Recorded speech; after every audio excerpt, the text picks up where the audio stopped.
कहानी की शुरुआत में हम ग्रे ट्रेस नामक एक आदमी को देखते हैं जो कि एक कार मैकेनिक होता है। ग्रे की एक वाइफ भी होती है जिसका नाम आशा ट्रेस होता है। आशा एक बहुत बड़ी टेक कंपनी में काम करती है जिसका नाम कोबोल्ट है और आशा के पास एक इलेक्ट्रिक कार भी है। यहाँ ग्रे एक कार को रिपेयर कर रहा होता है जो कि उसके एक रेगुलर कस्टमर की होती है और आज उसे अपने कस्टमर को ये कार वापस देने जाना था। यहाँ ग्रे अपनी वाइफ आशा को अपने साथ चलने के लिए मना लेता है ताकि वो आते वक्त उसकी इलेक्ट्रिक कार में आ सके। ये जा रहे होते हैं और इनकी इलेक्ट्रिक कार इनके पीछे पीछे आ रही होती है।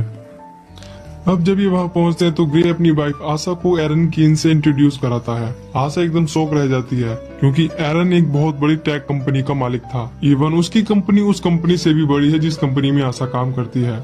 यहाँ आशा ग्रे से कहती है कि तुमने मुझे बताया क्यों नहीं कि तुम मुझे एरन कीन से मिलाने वाले हो। यहाँ हम एरन को देख पाते हैं जिसके हाव भाव थोड़े अलग थे, जैसे कि उसे ये भी नहीं पता किसी से मिलते हैं तो किस तरीके से हाय हेलो कहा जाता है। इसकी वजह ये थी कि एरन अपने इस बड़े से घर से बहुत ही कम बाहर निकलता है। वो यहीं रहकर अपना ज्यादातर वक्त कुछ ना कुछ इन्वेंट करने में लगाता है। इन्हीं कुछ इन्वेंशंस में एरन ने एक बहुत ही पावरफुल एआई चिप बनाई है जिसका नाम स्टेम है। यहाँ एरन इन्हें ये चिप दिखाता है और बताता है कि ये चिप कुछ भी कर सकती है, इसमें अनलिमिटेड पोटेंशियल है। ग्रे और आशा एरन के इस इन्वेंशन को देखने के बाद आशा की इलेक्ट्रिक कार से घर वापस लौट रहे होते हैं कि अचानक इनकी इलेक्ट्रिक कार अपने रास्ते से भटक जाती है और दूसरे रास्ते से जाने लगती है। ग्रे देखता है कि कार वहां नहीं जा रही जहां उसे जाना चाहिए। आशा इलेक्ट्रिक कार से वापस घर के रास्ते पर चलने के लिए कहती है पर कार बताती है कि कोई तकनीकी खराबी हो गई है। ग्रे मैनुअली कार की ब्रेक दबाकर कार को रोकने की कोशिश करता है पर इससे कार की स्पीड और ज्यादा बढ़ जाती है। ये दोनों कार को रोकने की काफी कोशिश करते हैं पर कार को नहीं रोक पाते, जिस वजह से इनकी कार एक स्पीड ब्रेकर से टकराती है और पलट जाती है। इन दोनों को इस एक्सीडेंट की वजह से ज्यादा चोट नहीं आई थी। ये कार से निकलने की कोशिश कर रहे थे। कुछ ही देर में यहाँ एक कार आती है जिसमें से 4 लोग निकलते हैं और इन्हें कार से बाहर निकालकर टॉर्चर करते हैं। यहाँ इस जगह पर एक पुलिस ड्रोन कैमरा भी होता है जो इन लोगों को पहचानने की कोशिश कर रहा था लेकिन पहचान नहीं पाता। यहाँ ग्रे इन लोगों से कहता है कि हमें छोड़ दो, बदले में हमारे सारे पैसे ले लो। ये लोग ग्रे की एक नहीं सुनते। इनमें से एक आदमी आशा को गोली मार देता है जिसके बाद वो ग्रे की रीढ़ की हड्डी को तोड़कर चले जाते हैं। यहाँ आशा तड़प रही होती है और ग्रे कुछ नहीं कर पाता क्योंकि अब उसके सिर के अलावा उसकी बॉडी का कोई भी पार्ट नहीं हिल पा रहा होता। कुछ देर बाद ग्रे की आंखों के सामने उसकी वाइफ आशा की मौत हो जाती है। अगले सीन में हम देख पाते हैं कि ग्रे हॉस्पिटल में है और वो वहाँ 3 महीने तक एडमिट रहता है। आखिरकार 3 महीने बाद ग्रे अपने घर वापस लौटता है। हम देख पाते हैं कि ग्रे एक व्हील चेयर पर है क्योंकि वो पैरालाइज है। अब ग्रे खुद कुछ काम नहीं कर सकता, इसीलिए अब उसके घर में कुछ रोबो मशीन हैं जो उसका बेसिक काम करते हैं। और जब से ग्रे पैरालाइज हुआ है उसकी मोम पमेला उसका ख्याल रखती है। उसकी मोम को उसका ख्याल रखना पड़ रहा है। ये सब ग्रे को अच्छा नहीं लगता। उसकी माँ को उसकी वजह से काफी परेशानी हो रही है। एक दिन ग्रे और उसकी मोम पुलिस के पास जाकर डिटेक्टिव कोर्टेज से मिलते हैं। यहाँ ग्रे डिटेक्टिव कोर्टेज से अपनी वाइफ के कातिलों के बारे में पूछता है। इस पर डिटेक्टिव कोर्टेज कहती है उनमें से किसी का भी पता नहीं चल पाया लेकिन इन्वेस्टिगेशन अभी जारी है। ग्रे सुनकर काफी डिसअपॉइंटेड होता है क्योंकि पुलिस बस यही कहती है कि हम इन्वेस्टिगेशन कर रहे हैं और काफी समय से ग्रे बस यही सुन रहा है।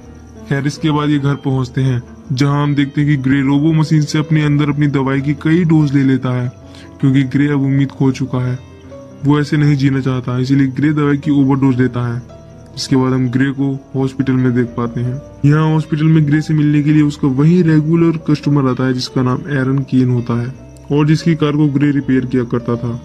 यहाँ एरन ग्रे को जीने की उम्मीद देता है और कहता है कि ग्रे, मैंने एक बार तुम्हें पावरफुल एआई चिप दिखाई थी जिसका नाम स्टेम था। अगर तुम उसे अपने अंदर इम्प्लांट करा लोगे तो तुम एक बार फिर से चल पाओगे, पहले से बेहतर हो पाओगे और बहुत ताकतवर हो जाओगे। ग्रे एरन के इस ऑफर को मना कर देता है, यह कहकर कि वो इस दुनिया में अब नहीं जीना चाहता। एरन कहता है कि तुम्हारी वाइफ अगर होती तो वो क्या चाहती। इसके बाद ग्रे अपना डिसीजन बदलता है और एरन की बात मान लेता है। यहाँ एरन ग्रे के पास अपने फायदे के लिए आया होता है। वो बस अपनी एआई चिप को किसी की बॉडी में इम्प्लांट करना चाहता था क्योंकि एक साइंटिस्ट यही चाहता है कि जो भी उसने इन्वेंट किया है वो सही है या नहीं।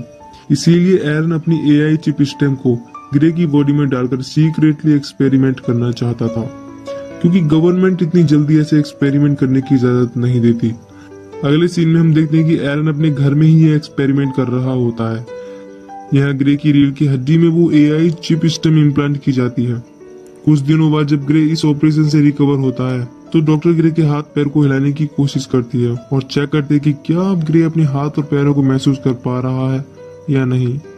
यहाँ डॉक्टर को लगता है कि शायद ये एआई चिप इतनी जल्दी काम करना शुरू ना करे। इसके लिए हमें ग्रे और स्टेम को वक्त देना होगा। यहाँ ये डॉक्टर एरन को समझा ही रही होती है कि ग्रे अपने हाथों को हिलाने लगता है। ये देखकर डॉक्टर, एरन और ग्रे सभी शौक में थे। धीरे धीरे ग्रे अपने दोनों हाथों को चलाने लगता है, जिसके बाद ग्रे पूरी तरह से अपने दोनों पैरों पर खड़ा हो जाता है। अपने आप को खड़ा देखकर ग्रे बहुत खुश होता है। एरन भी अपने द्वारा बनाए गए एआई चिप का जीता जागता नमूना देखकर हैरान रह जाता है। यहाँ एरन ग्रे से एक साइन कराता है जिसके अनुसार वो किसी को नहीं बताएगा कि वो चल सकता है। उसे दुनिया की नजरों में एक अपाहिज बनकर ही रहना होगा। अगर ऐसा नहीं हुआ तो सबको पता चल जाएगा। जिसके बाद ग्रे के अंदर से स्टेम नामक एआई चिप को निकाल लिया जाएगा। इस सब के बाद ग्रे वापस अपने घर लौटता है। जब ग्रे घर आता है तो उसे पता चलता है कि उसके पास डिटेक्टिव कोर्टेज की तरफ से एक पैकेज आया है जिसमें आशा की पोस्टमार्टम रिपोर्ट और उसके केस से रिलेटेड जानकारी थी। यहाँ ग्रे थोड़ा स्ट्रेस दूर करने के लिए एक ड्रिंक लेता है कि तभी एक आवाज आती है जो ग्रे से कह रही होती है कि क्या मैं तुमसे कुछ कह सकता हूँ। ये आवाज सुनकर ग्रे अपने चारों तरफ देखने लगता है पर कोई नहीं होता। कुछ देर बाद वो आवाज कहती है कि मैं तुम्हारे अंदर की वही एआई चिप हूँ जो इम्प्लांट की गई थी, यानी कि स्टेम। ग्रे को लगता है कि शायद वो पागल हो गया है, पर स्टेम कहता है कि नहीं, तुम पागल नहीं हुए हो। यहाँ स्टेम ग्रे की मदद करने की कोशिश करता है ताकि ग्रे को उस ड्रोन वीडियो से पता चल सके कि आशा को मारने वाले लोग कौन थे। यहाँ स्टेम ग्रे के जरिए वो सब कुछ देख रहा होता है जो ग्रे अपनी आंखों से देख रहा था। स्टेम भी ड्रोन वीडियो को एनालाइज करता है और ग्रे को दिखाता है कि उन 4 लोगों में से एक की वहां पर टैटू है। ये बिल्कुल भी क्लियर नहीं दिख रहा था, इसीलिए ग्रे कुछ भी फिगर आउट नहीं कर पाता। पर स्टेम ग्रे से कहता है कि मैंने इस टैटू की एक क्लियर इमेज बना ली है, अगर तुम कहो तो मैं तुम्हें दिखा सकता हूँ। ग्रे की परमिशन से स्टेम उस टैटू की एक क्लियर इमेज बनाकर ग्रे को दिखाता है। यहाँ स्टेम उस टैटू को एनालाइज करता है और कुछ ही सेकंड्स में टैटू वाले आदमी का पता लगा लेता है। ये सब देखकर ग्रे काफी खुश होता है क्योंकि उसे अपनी वाइफ के कातिलों में से एक कातिल का पता चल गया था। जो काम पुलिस कई महीनों में नहीं कर पाई वो काम स्टेम ने कुछ ही देर में कर दिया। ग्रे इस कातिल के बारे में पुलिस को बताने की सोचता है, पर स्टेम ग्रे को याद दिलाता है कि एरन ने ये सब करने से मना किया था क्योंकि इससे सबको ग्रे के बारे में पता चल जाएगा। अगर ग्रे पुलिस को उस कातिल के बारे में बताएगा तो पुलिस ग्रे से ही पूछेगी कि उसे इसके बारे में कैसे पता चला। इससे सभी को ग्रे के बारे में पता चल जाएगा, इसीलिए ग्रे खुद वहां जाने की सोचता है। ग्रे वहां पहुंच जाता है लेकिन वहां पुलिस ड्रोन थे, इसीलिए ग्रे पुलिस ड्रोन के सामने अपनी व्हील चेयर पर बैठा रहता है। जब ड्रोन यहाँ से चला जाता है तो ग्रे चुपके से उस कातिल के घर के लॉक को अनलॉक करके अंदर चला जाता है और कुछ न कुछ एविडेंस ढूंढने की कोशिश करता है। यहाँ ग्रे को कातिल, जिसका नाम सर्क होता है, उसके कुछ मैसेजेस से पता चलता है कि एक बार से उसे कई मैसेज आए हैं। ग्रे इस बात पर ज्यादा ध्यान नहीं देता और क्लू को ढूंढने लगता है ताकि उसे सर्क के बाकी साथियों के बारे में पता चल सके। इससे पहले कि ग्रे कुछ ढूंढ पाता उसे किसी की आने की आवाज आती है। ये सर्क था जो वापस आ गया था। सर्क देखता है कि उसकी टेबल का सारा सामान बिखरा हुआ है। सर्क को मिरर में ग्रे दिख जाता है, जिसके बाद सर्क ग्रे से पूछता है कि तुमने मुझे कैसे ढूंढा। ग्रे सर्क का जवाब नहीं देता और पूछता है कि आशा को किसने मारा था। सर्क ग्रे पर हावी हो जाता है, जिसके बाद स्टेम ग्रे से परमिशन मांगता है ताकि वो कुछ कर सके। ग्रे के परमिशन देते ही स्टेम एकदम से सर्क पर हमला करता है और उसे बहुत बुरी तरीके से पीटता है। ग्रे सर्क से सरेंडर करने के लिए कहता है, पर सर्क उठता है और ग्रे पर एक चाकू से हमला करता है, पर स्टेम सब कुछ संभालते हुए सर्क को मार डालता है। ये सब देखकर ग्रे शॉक हो जाता है क्योंकि उसने अभी अभी सर्क को मार दिया था, जबकि वो उसे जान से नहीं मारना चाहता था। यहाँ स्टेम सर्क को मारने के बाद बॉडी कंट्रोल ग्रे को दे देता है। स्टेम ग्रे से कहता है कि मुझे वो सारी चीजें पता है जो तुमने यहाँ आकर की, इसीलिए जल्दी से अपने सारे सबूत मिटाओ। जैसे स्टेम कहता है ग्रे वैसा ही करता है। नेक्स्ट सीन में हम डिटेक्टिव कोर्टेज को देख पाते हैं। डिटेक्टिव कोर्टेज को सर्क की पोस्टमार्टम रिपोर्ट से पता चलता है कि उसके शरीर के अंदर ही हथियार इम्प्लांट था। साथ ही उसके पूरे शरीर में छोटी छोटी वायर थी जो सर्क के पूरे शरीर में लिपटी हुई थी। एक तरह से सर्क एक अपग्रेडेड इंसान था जो किसी भी आम इंसान से ताकतवर और बेहतर था।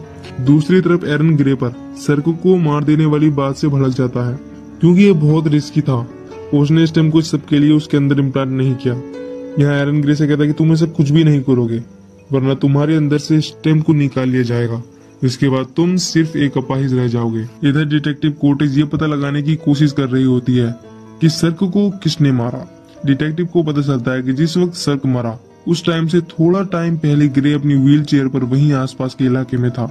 नेक्स्ट सीन में हम डिटेक्टिव कोर्टेज को ग्रे के पास उसके गैरेज में देख पाते हैं, जहाँ डिटेक्टिव ग्रे से कहती हैं कि हमने तुम्हें न्यू क्राउन के पास देखा था उस वक्त जब सर्क नामक आदमी का वहां कत्ल हो गया।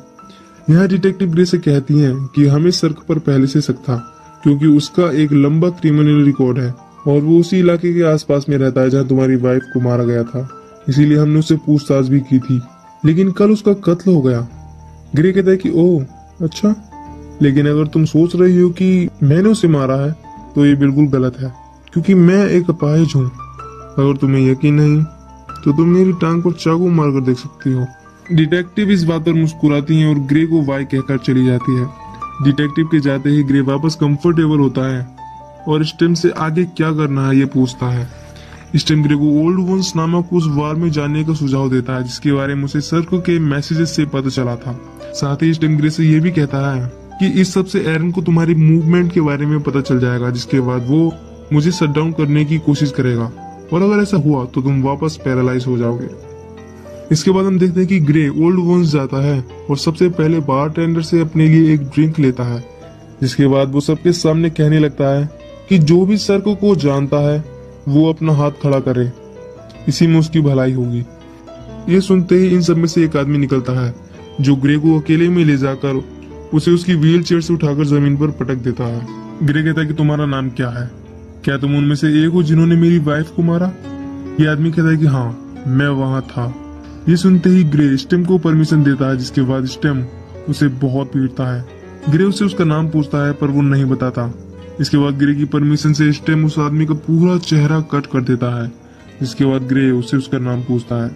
इस पर यह आदमी अपना नाम टोलन बताता है और कहता है कि तुम एक काम थे, इसके लिए मुझे फिस्क ने पैसे दिए थे। अब ये फिस्क कौन था इसके बारे में ग्रे टोलन से कुछ और पूछता कि इससे पहले ही टोलन दर्द की वजह से मर जाता है। दूसरी तरफ एरन स्टेम को शट डाउन करने की कोशिश कर रहा था। यहाँ स्टेम ग्रे को बता देता है कि एरन उसे ऑफलाइन करने की कोशिश कर रहा है, हमें जल्द ही कुछ करना होगा।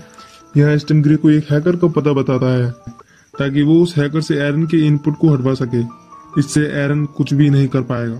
यहाँ ग्रे उस हैकर के एड्रेस की तरफ जाता है।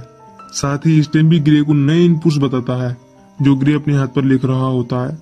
कुछ देर बाद ग्रे उस हैकर के पते पर पहुंचता है कि तभी एरन स्टेम को 30% शट डाउन कर देता है। इससे ग्रे की एक टांग पैरालाइज हो जाती है, लेकिन ग्रे हिम्मत करके ऊपर जाता है।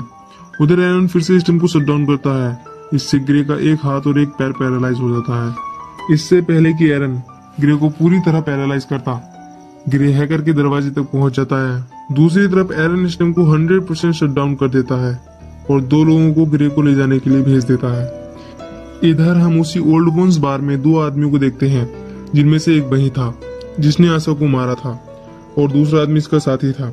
यहाँ हमें पता चलता है कि आशा को मारने वाला यह आदमी, इसका नाम ही फिस्क था। फिस्क ओल्ड वंस बार के बारटेंडर पर गुस्सा होता है क्योंकि ग्रे टोलन को मार गया और उस बारटेंडर ने कुछ भी नहीं किया। यहाँ फिस्क बारटेंडर को मार देता है क्योंकि उस बारटेंडर का दूसरा काम फिस्क, टोलन और सर्क जैसे लोगों की सेवा करना है। ये बारटेंडर अपने काम में नाकाम हो गया, जिस वजह से ये बारटेंडर मारा जाता है। यहाँ फिस्क को टोलन की आंखों में लगी कैप्चर डिवाइस से पता चलता है कि ग्रे कहाँ है। इस सब के बाद फिस्क और इसका साथी जहाँ ग्रे होता है वहां जाने के लिए निकलते हैं। इधर ग्रे अभी भी दरवाजे पर होता है, लेकिन तभी वो हैकर आती है और ग्रे को अंदर लेकर जाती है। ग्रे उस हैकर को पैसे दे देता है और स्टेम को रिबूट करने के लिए उस हैकर से अपने हाथ पर लिखे इनपुट्स को डलवाता है। यहाँ ये हैकर ग्रे को बताती है कि कुछ ही देर में तुम्हारे अंदर की ये एआई चिप रिबूट हो जाएगी। यहाँ ये हैकर देखती है कि दो लोग यहीं आ रहे हैं, इसीलिए हैकर इधर एरन द्वारा भेजे गए दो लोग आते हैं। यहाँ फिस्क भी था। फिस्क देखता है कि दो हथियारबंद लोग ऊपर आ रहे हैं, इसीलिए फिस्क उन्हें पहले ही मार देता है। इसके बाद फिस्क और उसका साथी दरवाजा तोड़ने की कोशिश करते हैं।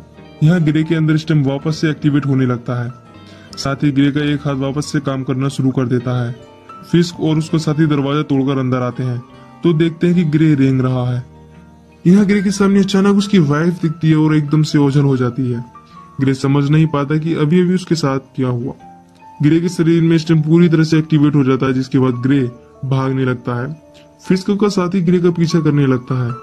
ग्रे भागकर बिल्डिंग की छत पर आ जाता है। आगे भागने का कोई रास्ता नहीं बचता, इसीलिए ग्रे रुक जाता है। जिसके बाद स्टेम अपना कमाल दिखाता है और फिस्क के साथी को मार डालता है। जब फिस्क आता है तब तक ग्रे यहाँ से निकल चुका था। इस सब के बाद जब ग्रे घर पहुंचता है तो उसकी मॉम उसे खून से सना हुआ देखती है और देखती है कि ग्रे अपने पैरों पर चल रहा है, वो पैरालाइज नहीं है। उसकी मॉम उससे इस सब के बारे में पूछती है तो ग्रे अपनी मॉम को सब बता देता है कि कैसे एरन की एआई चिप स्टेम की वजह से वो फिर से चल पाता है। साथ ही ग्रे अपनी मॉम को इस सब के बारे में किसी को भी न बताने के लिए कहता है। दूसरी तरफ एरन के हाथों से स्टेम और ग्रे निकल चुका था, क्योंकि उस हैकर के इनपुट्स डालने के बाद एरन उसे ट्रैक नहीं कर पाता। अगले दिन जब ग्रे उठता है तो वो देखता है कि उसकी वाइफ उसके सामने है, जैसे कि वो सचमुच हो, लेकिन अचानक वो फिर से ओझल हो जाती है। स्टेम बताता है कि ये एक बुरा सपना है। कुछ ही देर बाद ग्रे की मॉम ग्रे को बताती है कि डिटेक्टिव कोर्टेज आई हैं।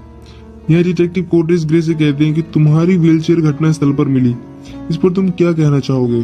ग्रे कहता है कि हाँ, मैं वहां था पर मैंने किसी को नहीं मारा। डिटेक्टिव कहते हैं कि 3 लोग मारे जा चुके हैं जो तुम्हारी वाइफ के कत्ल के सस्पेक्ट थे, और हर बार तुम घटना स्थल के आसपास पाए जाते हो सकता है कि तुम किसी को पैसे देकर ये कत्ल करवा रहे हो। ग्रे कहता है कि अगर आपको ऐसा लगता है तो आप मेरी कॉल रिकॉर्ड्स चेक कर सकते हैं। यह डिटेक्टिव कुछ भी नहीं कहती और चुपके से ग्रे की जैकेट में माइक्रोफोन डालकर चली जाती है। डिटेक्टिव के जाते ही ग्रे पैनिक हो जाता है और कहता है कि मुझे ये सब बंद करना होगा। स्टेम कहता है कि हमें उस आखिरी वाले को मारना होगा जिसका नाम फिस्क है, नहीं तो वो हमें मार डालेगा। यह स्टेम ग्रे को बताता है कि कल रात उस हैकर ने इनपुट गार्ड पूरी तरह से ठीक नहीं फील किए, जिस वजह से स्टेम जो चाहेगा वो कर सकता है। यानी स्टेम अब ग्रे की परमिशन के बिना वो कर सकता है जो ग्रे के लिए सही है। यहाँ जो भी बात ग्रे और स्टेम कर रहे होते हैं वो डिटेक्टिव उस माइक्रोफोन की मदद से सुन रही होती है। पर डिटेक्टिव को ये समझ नहीं आता कि ग्रे जिस स्टेम से बात कर रहा है वो कौन है। इधर ग्रे गन लेता है और फिस्क को मारने जा रहा होता है। ग्रे की मॉम उसे रोकने की कोशिश करती है पर ग्रे नहीं मानता और अपनी कार लेकर जाने लगता है। डिटेक्टिव भी ग्रे का पीछा करने लगती है। कुछ देर बाद ग्रे को उसकी जैकेट के पॉकेट में वो माइक्रोफोन दिखता है। स्टेम बताता है कि ये माइक जरूर डिटेक्टिव कोर्टेज ने रखा होगा। ग्रे कहता है कि तुम्हें इसके बारे में कैसे पता नहीं चला। इस पर स्टेम कहता है कि इसके अंदर कोई भी डिजिटल पार्ट नहीं है, जिस वजह से उसे उसके बारे में नहीं पता चला। ग्रे माइक फेंकता है और देखता है कि डिटेक्टिव उसका पीछा कर रही है। डिटेक्टिव से पीछे छुड़ाने के लिए स्टेम एक इलेक्ट्रिक कार को हैक करके डिटेक्टिव की कार से एक्सीडेंट कराता है, जिससे ये डिटेक्टिव को पीछे छोड़ देते हैं। इसके बाद डिटेक्टिव ग्रे के घर पहुंचती है और उसकी मॉम से जो भी चल रहा है उसके बारे में पूछती है। दूसरी तरफ ग्रे फिस्क को ढूंढ निकलता है और गन की नोक पर उससे पूछता है कि आशा को क्यों मारा। इस पर फिस्क उसे बताता है कि हमारा काम था तुम्हारी रीढ़ की हड्डी को तोड़ना, तुम्हारी वाइफ तो बेचारी बेमौत ही मारी गई। ये सुनकर ग्रे को गुस्सा आ जाता है, जिसके बाद फिस्क और ग्रे में फाइट होती है। यहाँ ग्रे फिस्क को भी मार डालता है और उसका फोन चेक करता है।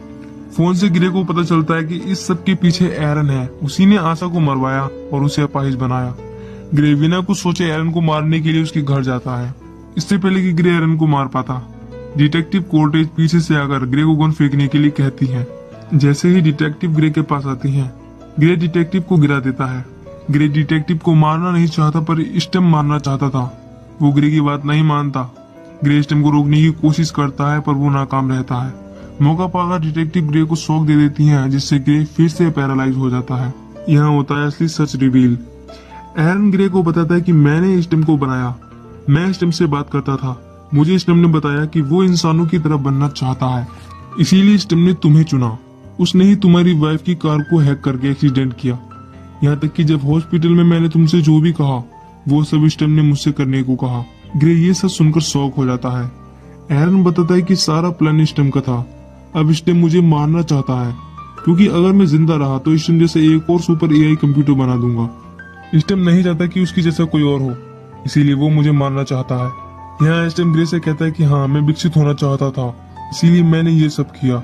इस बार स्टेम को एरन और डिटेक्टिव भी सुन पाते हैं। यहाँ स्टेम एक बार फिर से एक्टिवेट हो जाता है, जिसके बाद वो एरन को मार देता है। इसके बाद स्टेम डिटेक्टिव को भी मारने की कोशिश करता है। ग्रे अपने आप को रोकने की काफी कोशिश करता है, जिसके बाद ग्रे अपने आप को गोली मार लेता है। जब ग्रे की आंख खुलती है तो वो देखता है कि वो एक हॉस्पिटल में है और उसके पास उसकी वाइफ है। आशा ग्रे को बताती है कि कार एक्सीडेंट की वजह से तुम कई दिनों से बेहोश थे, हम देखते हैं कि ये सब कुछ ग्रे के दिमाग में चल रहा है। असल में ग्रे की बॉडी पूरी तरह से स्टेम के कंट्रोल में है और स्टेम डिटेक्टिव को मार देता है, जिसके बाद ग्रे यानी स्टेम यहाँ से चला जाता है। ये मूवी यहीं पर खत्म हो जाती है। तो कैसी लगी आपको इस मूवी की कहानी? उम्मीद है कि आपको पसंद आई होगी, लेकिन आपके मन में कुछ सवाल होंगे जो मैं क्लियर करने वाला हूँ। तो उस हैकर के इनपुट डालने के बाद ग्रे को उसकी वाइफ नजर आने लगती है। इसका कारण था कि स्टेम ये सब ग्रे को दिखा रहा था ताकि ग्रे रियलिटी और भ्रम में फर्क ना कर पाए। जब ग्रे अपने माइंड में अपनी वाइफ के साथ होता है तब वो उसे ही रियलिटी मानकर अपनी लाइफ अपने ही दिमाग में जी रहा होता है। ये सब कुछ स्टेम ने ही किया था। और बात रही विलेन की, तो वो स्टेम है, क्योंकि मूवी में जो भी हुआ वो सब स्टेम का प्लान था। आशा का मरना, फिस्क को उसकी वाइफ और उसकी रीढ़ की हड्डी तोड़ने के लिए हायर करना, ग्रे के अंदर इंस्टॉल होना, सर्को को मारना, टोलन को मारना और फिस्क और उसके साथी को मारना, हैकर से गलत इनपुट डलवाकर ग्रे की बॉडी पर कंट्रोल करना, सब कुछ स्टेम ने किया। बेसिकली यही था विलन जो आखिर में बच जाता है। अब ये क्या क्या करेगा, इसका आगे क्या होगा, तो वो तो इस मूवी के सीक्वल में ही पता चलेगा।